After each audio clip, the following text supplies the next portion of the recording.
Как на Пасху молиться, чтобы исцелиться? Есть особая молитва, которая помогает даже безнадежно больным. Называется она «От трех смертей», и читать ее надо накануне Пасхи.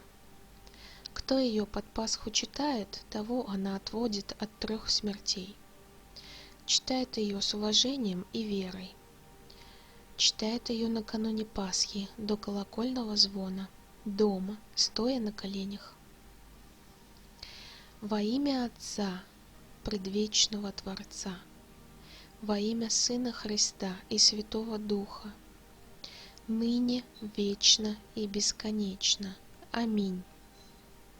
При царе Мануиле Камнине, при лавре его золотой, служил Господу Богу Лука Христоверг, святой. Накануне Пасхи святой в лавре золотой Адигитрия, Матерь Божия, явилась двум слепцам. Привела она их во Влахерновский храм. Ангелы, херувимы, серафимы запели. Слепые перед матушкой Адигитрией прозрели. Сию молитву святые рудцы писали. Все 40 святых ее благословляли.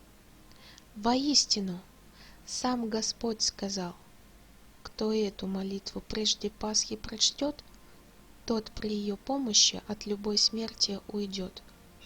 Во имя Отца и Сына и Святого Духа, ныне и присно и во веки веков. Аминь.